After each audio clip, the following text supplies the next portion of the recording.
have three panellists, all of whom were closely involved with Biafra, and they're going to all speak for about 15 minutes each. I don't know how the other sessions have been going, but I presume at the end there'll be an opportunity for dialogue, that for you to ask questions or to make comments, and often that's just as interesting as the talks themselves. So we're going to take the three talks in order.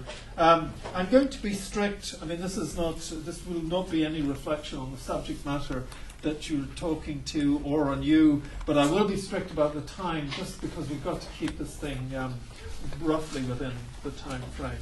So the first person I want to introduce is Mr. Ciaran Carty, who is a journalist and was closely involved with the Biafra crisis at the time.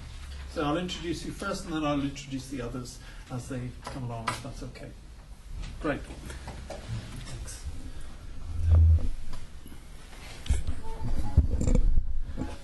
Well, let me confess that when Fiona approached me and asked me to come here for a conference on Biafra and Ireland, I was absolutely astonished, because I hadn't heard the word Biafra for so long, and I thought that the Biafra War had become one of these forgotten wars.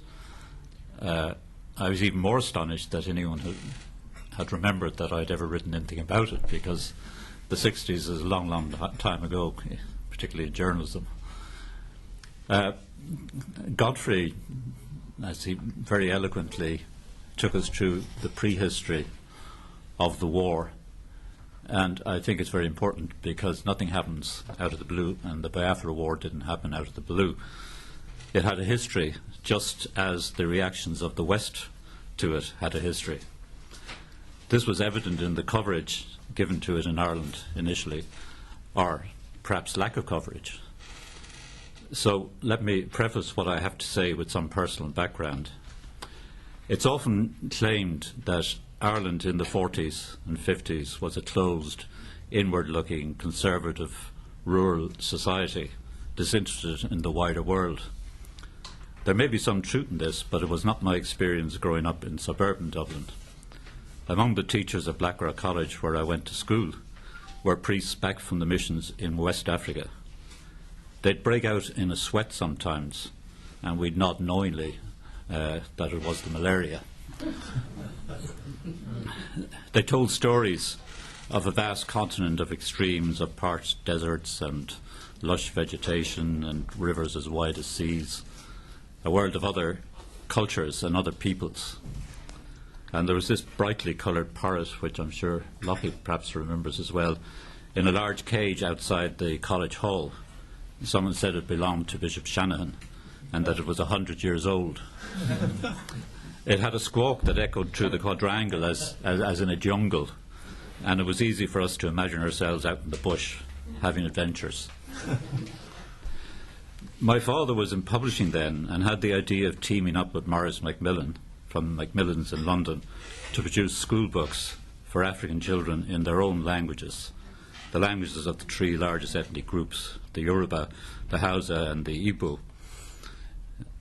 Right then there was a surge towards independence throughout the African continent, and just as in Ireland back in colonial times, language was seen as a voice of freedom, an expression of identity. Africans wanted their children to be educated in the languages they spoke, not just the language of the white man.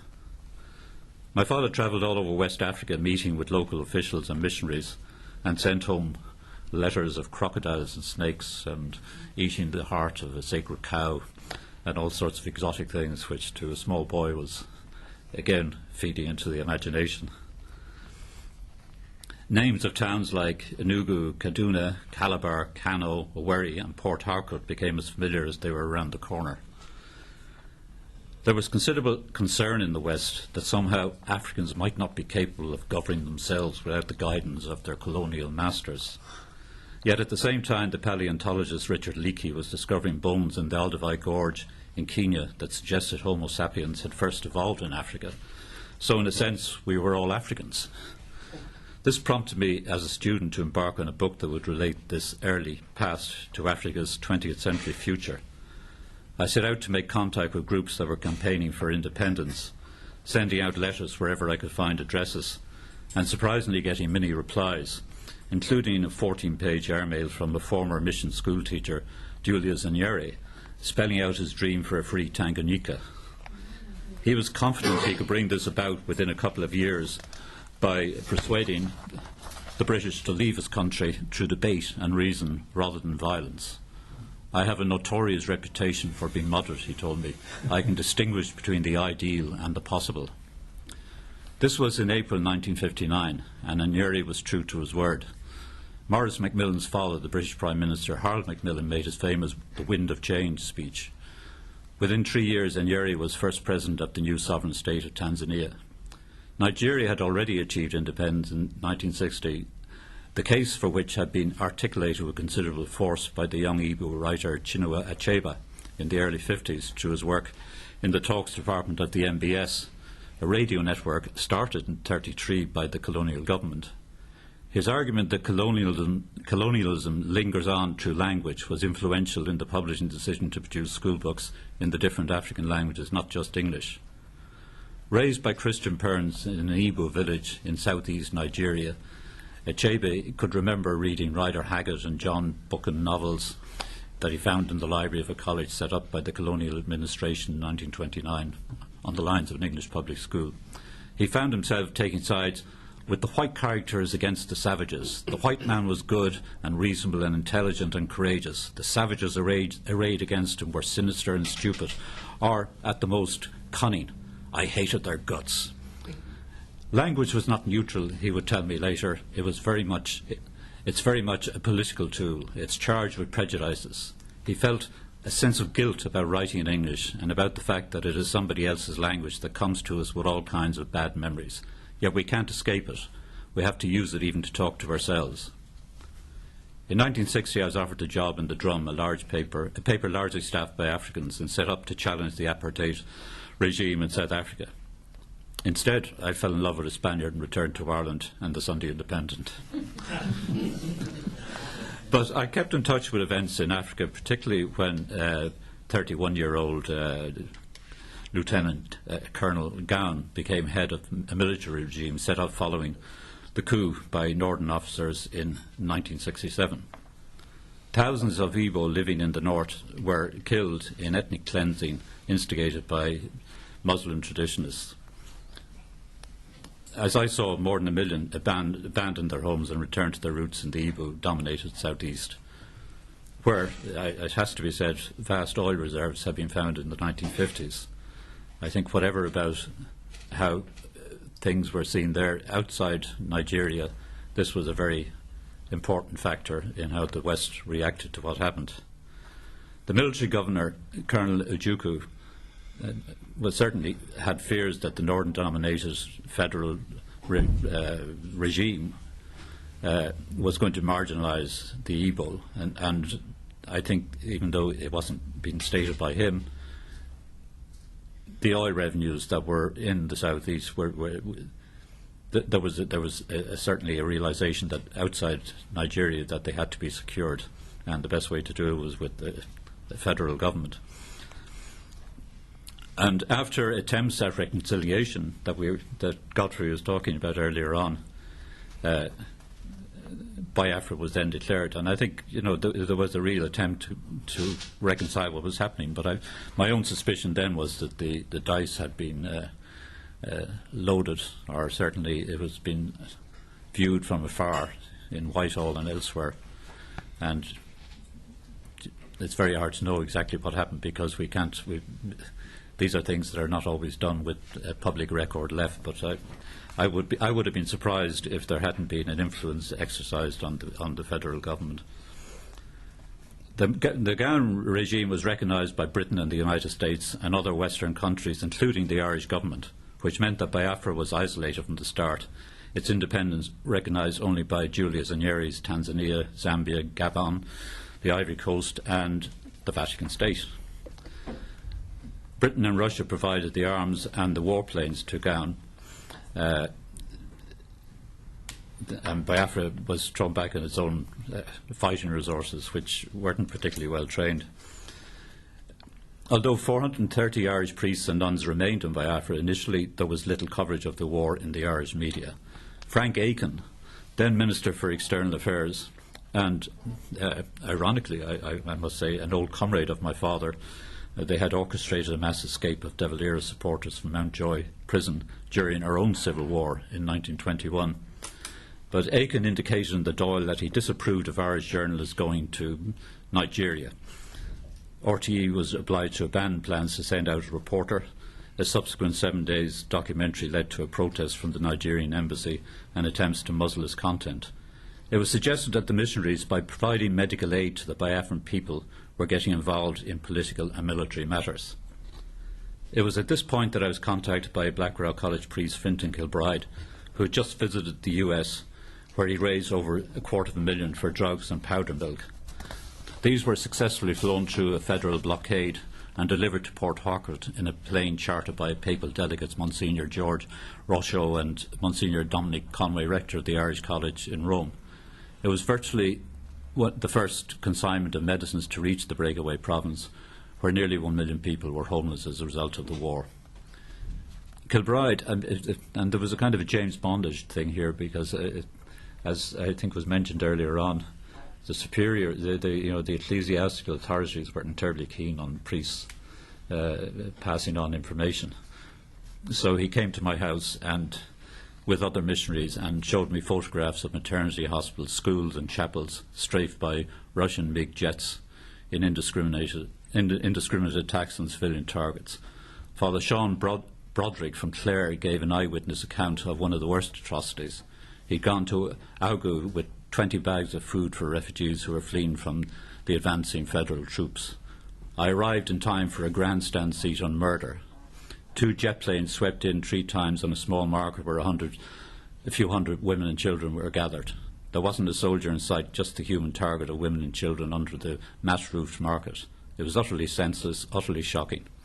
I reached the hospital as bits of 78 bodies were being piled in the mortuary. 200 more were filled the wards and the ground outside. Before I left, the death toll was over 100. An English doctor, Anne Seymour, came out of the operating theatre for a drink of water. She was covered in blood from head to foot, like a character out of the apocalypse. And 2 weeks later, the MiGs were back again, bombing the hospital where the survivors of the massacre were recovering. 2 wards were completely destroyed and many patients killed. And these were the kind of stories that these missionaries had eyewitnessed themselves. Another priest described what happened when Calabar fell to the Federals, and over 2,000 civilians were killed, apparently, according to Broderick. Muslim soldiers got tired of bringing the bodies down to the river, so they made their victims walk there first and shot them. I mean, we have all these stories, and there were stories of atrocities committed by Biafran troops. You could have an endless argument of whose atrocities were the worst. And I must stress that I had never been to Africa, and in no way could I claim to be an authority on the rights and wrongs of the Biafra conflict. But I did know Nigeria through my father and the priests who educated me, and the towns being bombed, Warri, Nitcha, Calabar, Port Harcourt, were places where my father had been welcomed. And the campaign to draw world attention on Biafra's plight was being spearheaded by Chinua Achebe, who had become their roving ambassador, and he was a man and a writer I trusted and respected. It was clear to me that what was happening to ordinary innocent civilians was inexcusable and had to be made public. It was a humanitarian tragedy on an appalling scale that shamed the world, but in which the world was complicit, whether openly by arming and supporting the Federal Army or by default by doing nothing to end the carnage. Journalism back then was a radically different medium, of course. Without the internet and mobile phones, wars and catastrophes were not the instant news they are today. Television networks in the US were only just beginning to defy White House prohibitions and confront the public each night with the bloody reality of the Vietnam War, and in doing so gave rise to a peace movement which in the end forced the politicians to end the war. Biafra was of much less interest to the international media, and it was difficult to get reporters on the spot. News was slow to filter out. So when on the 17th of March 1968 I filled an entire page in the Sunday Independent with pictures and testimonies that had been made available to me by Fintan Kilbride and the other missionaries, It stirred the conscience of readers, as indeed similar media exposure did in other countries. I should say that by a fluke, this page survived. I found it among my mother's things when she died, but that was the kind of approach.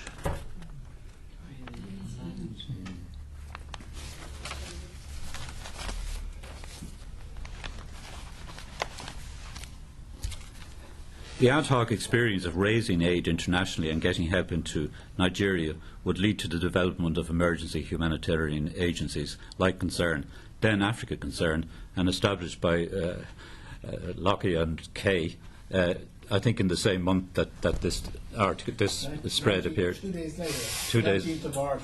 Yeah. Was the Q meeting. Well, I mean, and another one, Medicine Sans Frontières. There was Bernard Kouchner, who was with the French Red Cross, a doctor, and he had volunteered to work in Biafra and with the French Red Cross, and he's now the Foreign Minister of France.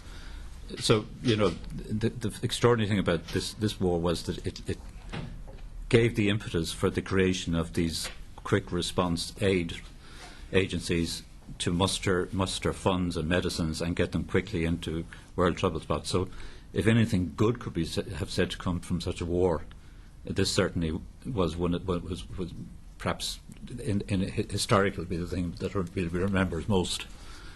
The war ended, as Godfrey was explaining, in January 1970, when a Duke who fled into exile, and his Chief of Staff, Philip Effiong, father of Philip Effiong, who's with us here, called the ceasefire and the surrender.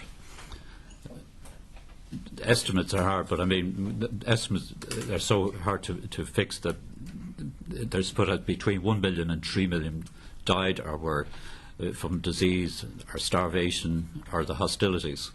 And Biafra was left in ruins with perhaps 3 million refugees, and many more had fled abroad into exile. Yet Western governments felt no guilt. It was even suggested that reporting what was happening only gave comfort to the Biafrans and prolonged the war instead of allowing the Federal Army a quick and decisive victory. The innocent victims, in other words, were responsible for their own misfortune. The real enemies were the people who tried to help them. And meanwhile, the oil supplies were secure. Thank you very much. Thank you very much, Ciaran, and thank you very much for keeping within the time as well. Without further ado, I'll go on. We're moving alphabetically through the speakers to Father John B. Doyle, who is a Spiritan priest based in Dublin. So, Father Doyle, I'll just move the microphone more towards you. I'd like to just, spreading the message about Biafra, I'd like to make a very clear distinction. About Biafra, the country, the emerging country, filling in journalists on background, defending the cause of Biafra, that's not what I'm speaking about, because I'm simply not competent to speak about that. I want to be very careful to stick to what I'm competent about. I was just looking at the opening date that Gregory mentioned, May 67 was, or someone mentioned, May 67 was secession. I realised I was only 2 years in the country when the war started. And I went in 65, and I was up to my neck in a school that was being prepared for funding. So, it was school world, and the way a school creates its own world. I heard of things from outside, but I would be totally incompetent with regard to background and so on. What I would like to speak about is spreading the message about Biafra, meaning food. And there I am competent. That's what I was doing. I was representing German Caritas. I'd studied in Freiburg, a bit of French, 2 or 3 words of German, but I had lived with Germans in Freiburg, and they knew that. So when German Caritas offered to bring in a field hospital, when it became so clear some of the kids are so bad that you can't even fly them out, so we fly in the medical, they wanted a liaison, local knowledge, and I was doing that. In the course of that, I was often at the airport, and I knew how the airport worked, but I hadn't a job at the airport. So when something cropped up, we need to get some fella in or out. Oh, Doyle, get him. So I kind of was in and out of the airport, meeting journalists and being asked to show them around. Now, that's what I'm talking about, that kind of work. When I saw a journalist, when I saw a fellow with a notebook or a tape recorder or a camera, I saw food. Here's a chance to get a bit more food. And all the normal things that you would, I wonder now, will I talk to this fellow? Will he damage me? Will he write me up well or not? I could not care less. The danger for me was, would this fella get me shot? And that was also a real danger. Because you can be a very professional journalist and not have a clue how to conduct yourself at a roadblock in the middle of a war situation. So we had to be very careful.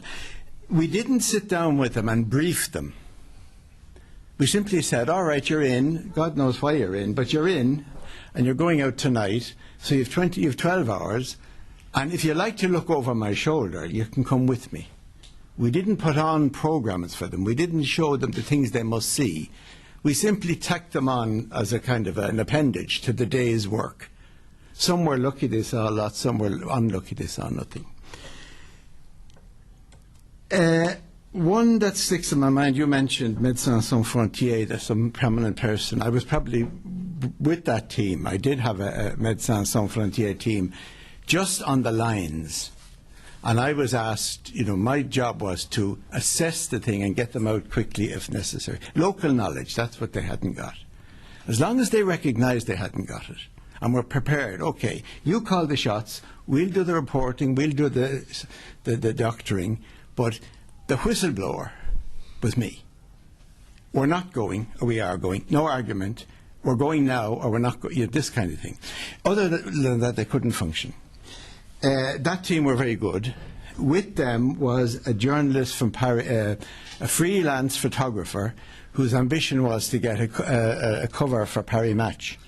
And I can still hear, as I'm going around talking, that camera, where. And I asked him afterwards, what ratio are you shooting? He said approximately 300 to 1. So that was his ambition, if he could get one shot out of 300. That stuck in my mind. I'd like to talk a bit about Forsyth. Someone mentioned Frederick Forsyth, yeah. I was asked, because he was such a prominent figure, and he was really at great risk. I mean, if they'd got their hands on Frederick Forsyth, God knows, he was very much a target, a hate object from the Nigerian side because of the reporting he'd done. And it was time to get him out. It was very clear it was time to get him out. And we got a request from the we got a request from the Anglicans. Have you anyone can escort Forsyth out? We don't want to just put him in among a group because he's hot goods. Can you put someone on Forsyth to make sure he gets on the plane, kind of a request? And that came to me. And I went up to their place and I met this young guy and was impressed by him. The sheer professionalism of the man. Father Doyle, you tell me what to do and I'll do it. Read the thing like a shot, So we went down and at the last minute, another guy was a fella called something from the Telegraph, I forget his name. Now, whether this other guy hadn't been briefed or not, I don't know. I thought he'd been briefed to keep his mouth shut and let me do the talking, We got to a roadblock. As soon as the guy got a bit shirty with the gun, this guy jumps up. First of all, he gave a big jump in the car, which could have got us all shot. He got out and he stuck his hand in his jacket, which, if you, God, you're a great journalist, but you don't know what you're doing here, He almost got us all shot. So I kind of sort of said to the guy, look at this foolish man causing us all the trouble, got on the soldier side and tut, this idiot, And then I pointed to Forsyth, who sat like Buddha in the back, as per plan. And I said, now there is a man who knows how to behave himself on a roadblock. And Forsyth just shook his head as much as say, God, where did they get them? And pointed to this guy outside. Pantomime, you know. And it worked. We got through. So when I say the danger with the media weren't what they'd write, it's what they might do at a roadblock. The other thing I'd like to talk about is the power of the media. This is not, I think, not getting off the point. I mean, it's a cliche, the power of the media, but really the photographs and so on, the way they use them. If you know the area, you'll know it. Our Mama, Oguta Lake, yeah, and the area behind Ohaji Farm Settlement behind had been cut off for 6 months. Nobody knew the people were in there. So they hadn't had the food program. So I found them by accident on an inspection, you know, going out to see what's going on out there, you know, foosting around to see what. Here was a population who got no food relief 6 months into the operation. Now, the ordinary photos were horrendous. These were something else, I can tell you. The photos that came out of Ohaji Farm said taken by Padraig, the guy you named. And they were sent to CRS in America, in New York, who gave them out to the American press. And the guy, Kinney, someone know him, the guy in CRS told me afterwards, those set of photographs, they were like, you know, a control experiment. Here, before and after type thing, you know. They caused such a shock. Here's the kids after being fed, and here's the kids without being fed. That's what your dollar is doing, you know. There was a qualitative increase in the funding, which is a horrible way to achieve prominence, that their suffering was, but it was so dramatic, really. So that was one thing, the power of that. The other thing was, and this now isn't quite on the thing, but I think it's important, the end of the war, there was a little incident that shows the great concern in Britain, and I presume in Nigeria, obviously, too. The day after we were captured, I was in this hospital still, and a car drove, a jeep drove up with a guy, Save the Children, one white guy in it, Save the Children Fund, the Save the Children organisation. And immediately I saw him, I said, my God, the war only finished yesterday. Here is a white man, he has a car, and he's going around on his own. This isn't in the script, like, this shouldn't be happening. There's something fishy going on here. And then as he got out of the car, I said, that's a soldier. The way he moved. I said, that's the more, if he saved the children, I'm the Pope, you know. It was obvious he was a soldier. So he came up and he said, listen, I have a problem. You're Father Doyle, yes, I'm Father Doyle. Have you engine oil? I have petrol, you had a drum of petrol in the back. But he'd forgotten to bring engine oil, which of course was vital. I said, I have. Can I have some? Yes, if you tell me who you are. Oh, I'm Save the Children. I can read. You are a soldier. Now, if you want your engine oil, tell me who you are. Major, I think he said Burns, British Secret Service, serving in Malta. I said, now that needs a bit of explanation. We need to sit down on this one. Come on in, sit down. What's going on here? Will I get my oil? Yes, you'll get your oil, but you tell me first what. He said there were about 6 of them, I think, put on 24 hours notice to stand by, to be ready to go in with or shortly behind the Nigerian forces when they would take Caritas headquarters, because there was known to be medical services there. This was the German hospital I was in. And on no account must these services stop as a result of the incoming Nigerian troops. This was from government to Secret Service. There must be no adverse publicity about, you know, the Nigerians taking over was a step down in any sense, shape or form. So his job was to come in, being an intelligence officer, to identify quickly people who were key in the sense, not what they were doing, but that they were the confidence people for the local, the nurses in the hospital. And he said, "You're staying. And there's another guy down the road. There are 3 of you out of about 14. You're staying." And I said, well, as you talked, it made a bit of sense. I said, well, okay, but listen, I say how it happens, because I'm the guy who's staying. I know I'm under house arrest, but you will put up a guard with a place where they come in and out, and I will be saluted every time I go in and out. And they said, "Are you out of your mind?" I said, "No, I'm not out of my mind." The signal that people need to get is business as usual, new management.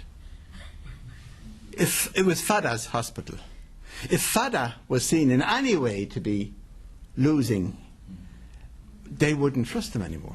Why should they? So Fada must reign supreme. He's under house arrest, but they needn't know that. So we created a situation, I'd give me in and out of this, and it worked. It bought us the couple of, I was there for 6 weeks, and in that 6 weeks they now I'm telling that story not to talk about myself. I'm saying, look at the level of preparation that story implies. From the British side, presumably the Nigerian. I say British, I imagine, as counsellors to the Nigerian government. How do we stop? We get our Secret Service, we put them on 24-hour alert, we send them in as Save the Children. There was care, and I think credit must be given for that. I think there's often a feeling, they came in with, and let me get it an Igbo. It wasn't like that. There's another story, which I won't say now, but which verifies that also. That was not, the steam was gone out of it. And the coming together was a kind of do minimum damage, for thank God this damn thing is over. That was the sense. Now, I mentioned that in connection with the media, because you see there the fear and the concern of the British and Nigerian governments. What an article could produce. If the British press gave an article saying that when Nigeria took over, running hospitals were closed, they were so afraid of that they mounted such an operation. That's why I mentioned that story now. That's all. Thank you. Thank you very, very much. So I'll introduce now Tahar Padraig Máille. He's from St. Patrick's Missionary Society, I think. Yeah. I hope, anyway. Yes, right. Thank you. Right. Spike Milligan wrote a book or an article once, My Role in the Downfall of Adolf Hitler. And I have 2 books in front of me here. This one, Living Dangerously, is about a memoir of political change in Malawi. But there is somewhere in it a summary, a very brief summary of my reflection on my involvement in the whole Biafra situation. And I wanted to read it. I can't find it. There we go. I went to Nigeria in 1957. I went out to save souls. I was in fact appointed immediately to teach in a secondary school, and I ended up teaching English, history, Latin and religious knowledge, as well as being head of the school. But I really enjoyed teaching English and became involved with the British Council, who invited me to give a talk on the teaching of poetry. And I approached it from, well, the only way I knew, by talking about the poems I learned as a child from my mother and at school. A piper in the streets today set up his pipe and started to play, and away and away and away on the tide of his music we gathered from every side. The children were shouting together and racing along the sand, a glimmer of dancing shadows, a dove-like flutter of hand. I went out to the hazel wood because a fire was in my head and cut and plucked a hazel, so on and so on. I thought it was great.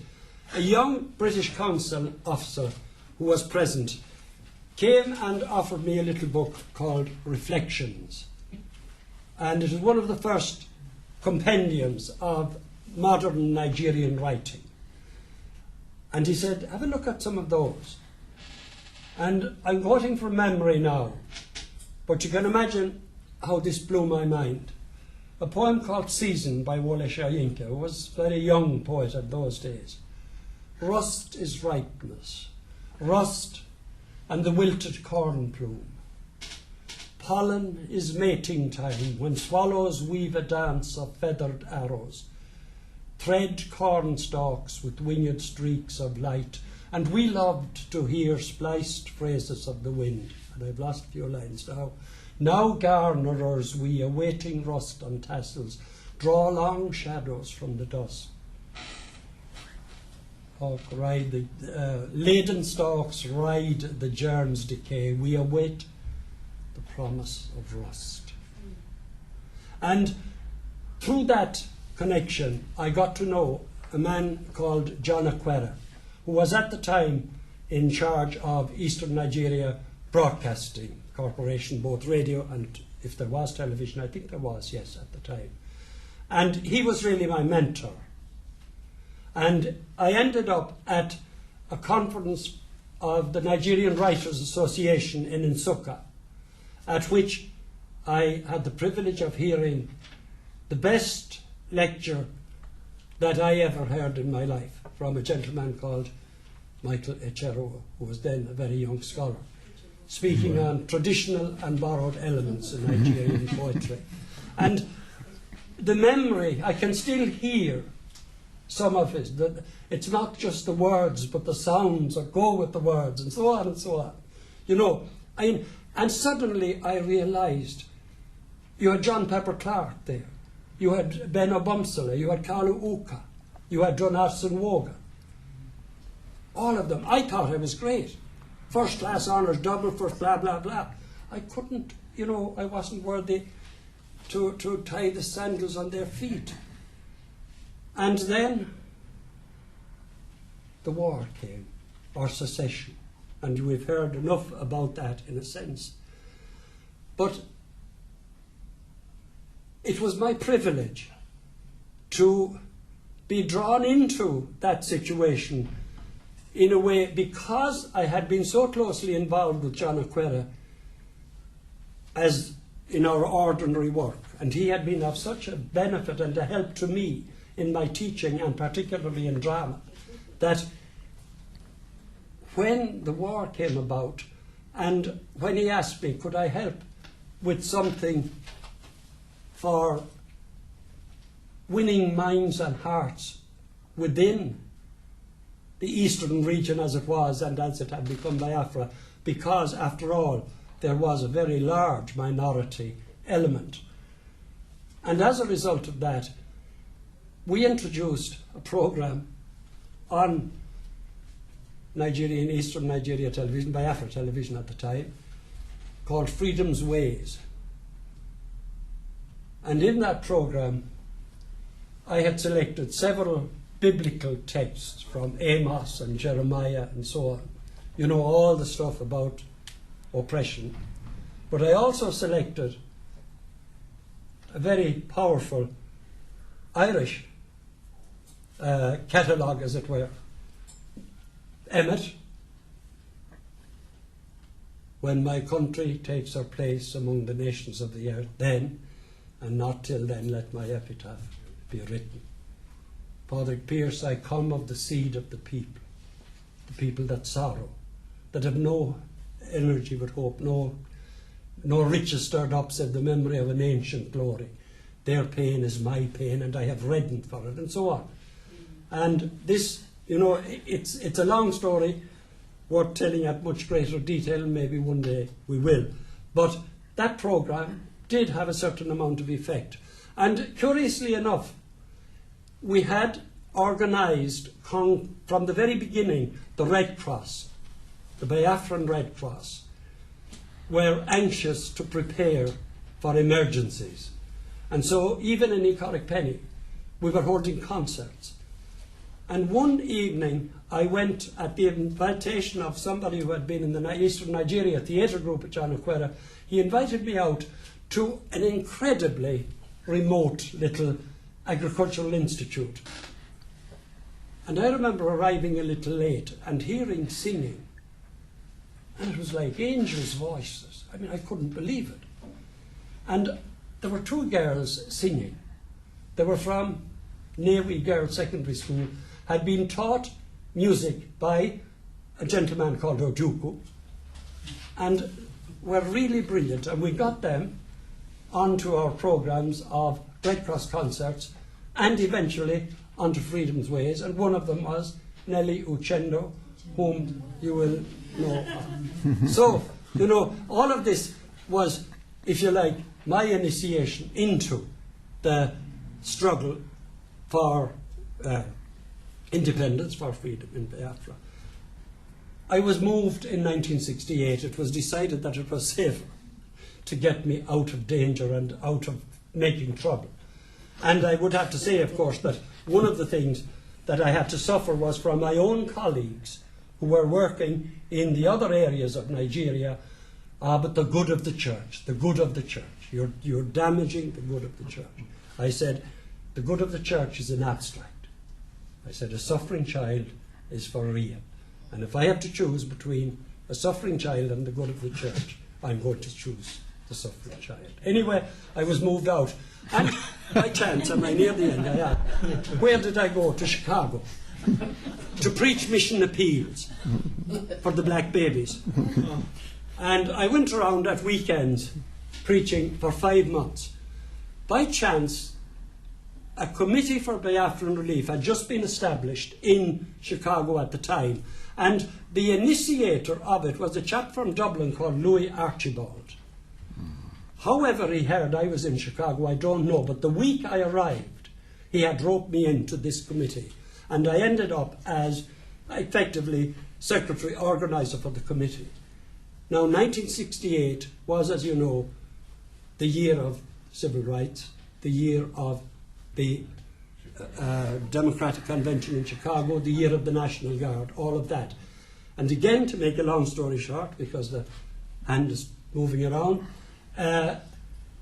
we got involved with, was it the McGovern campaign at the time? Bobby Kennedy had been assassinated that summer. I think it was George McGovern. We got involved with their committee. And when eventually I stole week's holidays with my family, my sister and her family, because I had 2 brothers and 2 sisters in Chicago with their families, I went up to the lakes in Minnesota. The very evening we arrived, a telegram arrived from a gentleman, some of you may remember him, called Hale Boggs. Does anyone remember him? He was a representative in the American legislature. And he was the organizer of the Democratic Convention. And the telegram was, you are to report to the Foreign Affairs Committee of the Democratic Convention in Chicago on Thursday morning. This was Tuesday evening. I came down.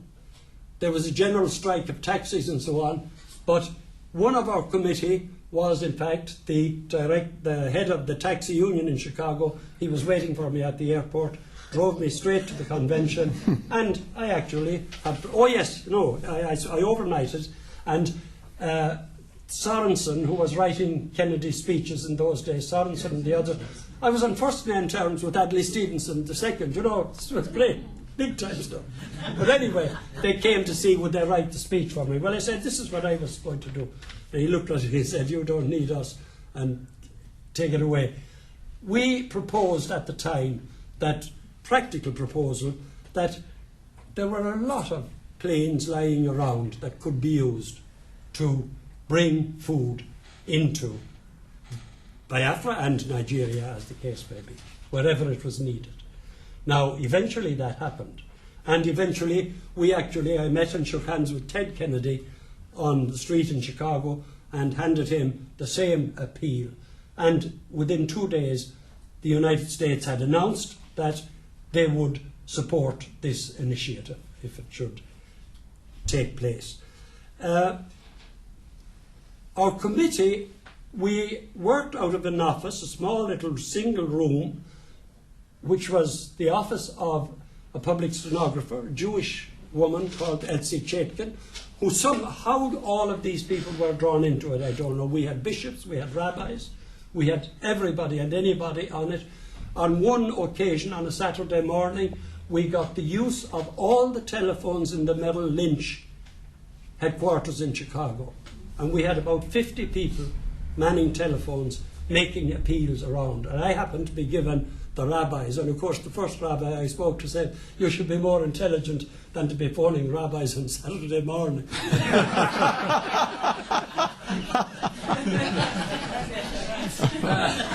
I went and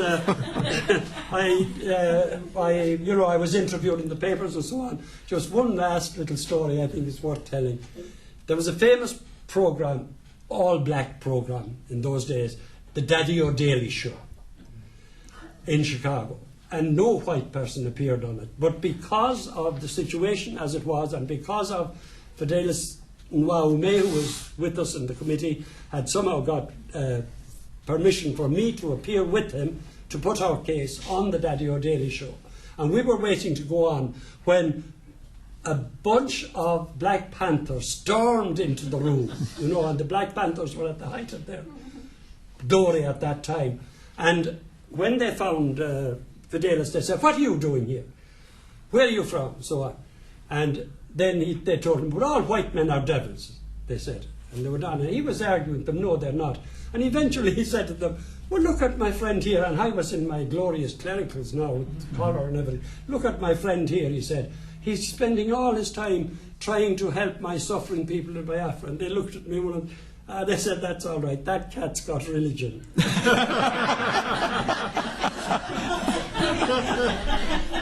By the time I left Chicago, at the request of Cardinal Cody now, he had become worried about my goings-on in Chicago, and I came back. We had collected in the region of $2 million.